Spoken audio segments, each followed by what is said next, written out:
detailed answers. They understand clearly the ecosystem, what's going on here. They have kind of theses of how it's going to evolve. They have kind of plans of like, okay, this and this and this, we'll do this and this and this.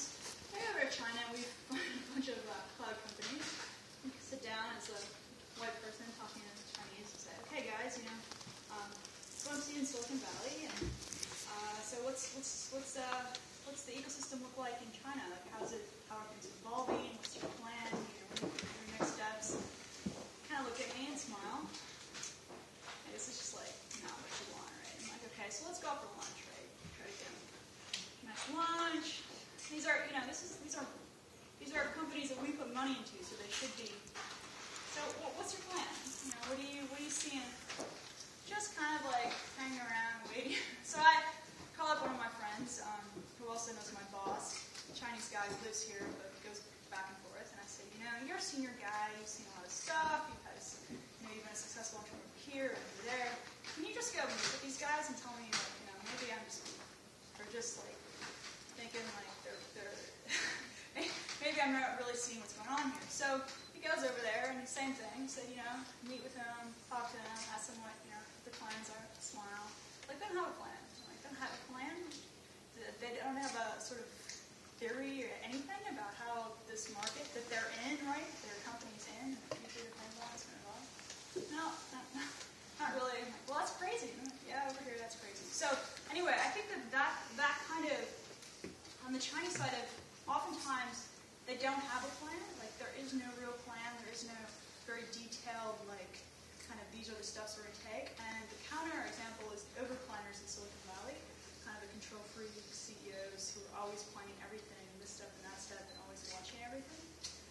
So by way of that kind of more pragmatic example, I want to propose that whereas Silicon Valley is really good at certain types of innovation, like product information or technological information, that China has a kind of institutional innovation that may be useful for Silicon Valley in things like Web 2.0 in the future, or it just may be useful for Silicon Valley to learn more about and to interface with a lot of these either growing Chinese companies or companies here want to actually get sort of toeholds in the market. So institutional innovation is something that most kind of people that would, I guess, academically study this and think about it. So there hasn't been a lot of real institutional innovation in Silicon Valley or in the U.S.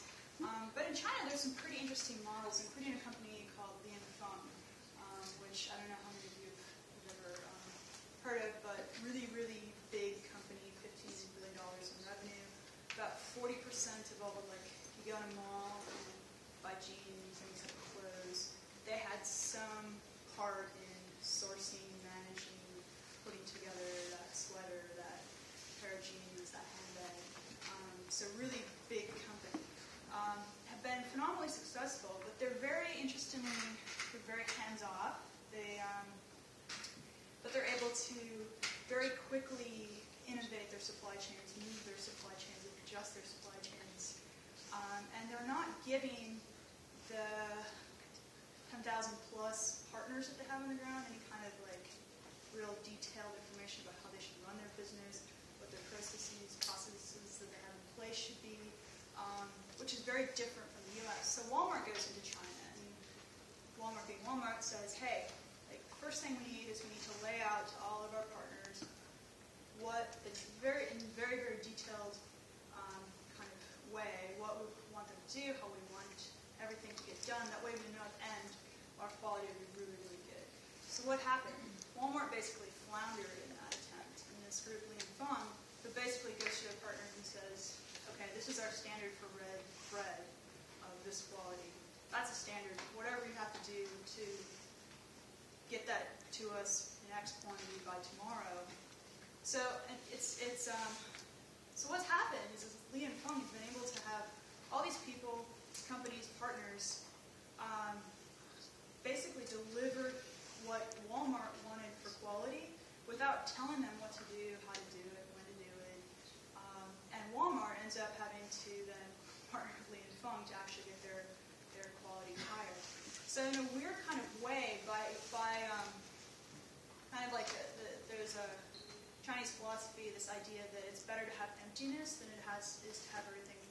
filled in. So whereas Walmart tried to fill everything and this and this and this is how we want you to do it, and you have to interact with the other partners in our ecosystem, this is what you do, and this is what you do. DN Fung said, we want the red thread like this is the standard. And all these people, or businesses, would then align, shift their interests, and we're able to produce that. So a very different kind of ecosystem of kind of rebalancing as opposed to a very top-down sort of dictating what, when, and how things should be done. So in this idea of like, for Chinese of saying that emptiness is better, it's better to have the guys that are running cloud companies in China really not have a game plan, much of a game plan at all, despite the fact that you would think that they should. It's maybe a good thing, and maybe trying to over-control and over-plan and over-dictate what you want, how you want, and what type of result you want is not necessarily going to give you the result that you're actually happy with.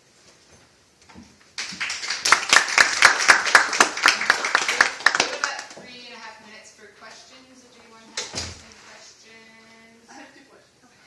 So one is, so do you think Apple would be able to, if that's how in the Chinese industries work, if that's sort of your overview, do you think that Apple is able to control how their workers are treated? And an offshoot of that, is it possible to at all then regulate human working conditions in such factories if it's in such, if it's operating this way? That's a great question. I think on the sort of Apple Foxconn factory issues, it may have been, looking back, a little overpoliticized as to how bad working conditions were in those factories. One common misconception in the West is that these Chinese that have to go work in the factories think it's absolutely horrible, it's the worst thing ever. When in reality, a lot of times the conditions are quite good compared to wherever they came from. Certainly better than being working in an agrarian lifestyle. They've done a lot with labor laws, and they continue to, and they enforce them most strictly against Western corporations. So if a Western corporation is exploiting any sort of Chinese workers, they're much more likely to actually get caught for it, whereas a Chinese corporation company would be much less likely. It's definitely like an emerging sort of the whole workers' rights. It's a very emerging kind of space in China, both from Western pressure of companies like Nike, who their customers want certain qualities of kind of human rights in the process, so using pressure that way. And then the Chinese also getting pressure saying, as we're becoming wealthier, as we're working our way up, we don't want to have people be subjected to this. Or in Shenzhen, we're not where we were 10 years ago, so we're not willing to be subjected to. So it'll be interesting in 10, 15 years from now to see where that goes. But there's certainly a sort of consciousness about that in China, and actually as the labor becomes more skilled, there's also reasons to not abuse your labor. The more skilled the labor is. Similar, like people working at Google, if you don't want to abuse them, you just beat them. I'm happy, and then they do better work, right? So I'd imagine it would